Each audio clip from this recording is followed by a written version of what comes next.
États-Unis, c'est une colonie de peuplement d'une poignée de blancs au milieu de terres indiennes qui ont été volées et spoliées, et qui s'est enrichie avec le travail d'esclaves qui sont à proximité et dont on craint perpétuellement qu'ils se soulèvent et qu'ils viennent vous assassiner dans votre sommeil.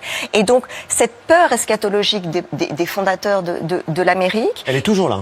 Elle a été entretenue, elle est en filigrane. Les Américains sont une nation profondément vulnérable parce que les Blancs ont toujours l'idée qu'on va venir les déposséder. C'est le thème de la jérémiade qu'on retrouve dans toute la rhétorique politique américaine. Essayez de conjurer le fait que les minorités viennent vous prendre ce que vous avez alors que vous les méritez. Et c'est...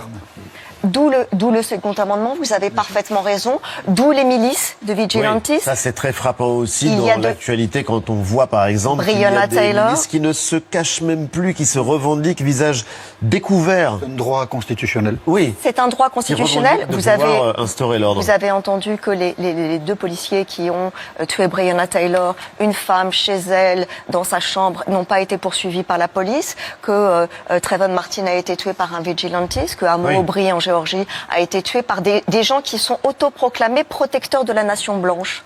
Et d'une certaine façon, ils travaillent non pas en opposition mais en symbiose avec la police, dont le rôle est historiquement de protéger les communautés blanches contre le ghetto noir qui est là et qui menace. C'est pour cela que je maintiens que c'est une expérience américaine fondamentale et anthropologique. Et que ce qu'a réussi à faire Donald Trump, puisqu'il ne l'a pas inventé, c'est qu'il a politisé cette inquiétude.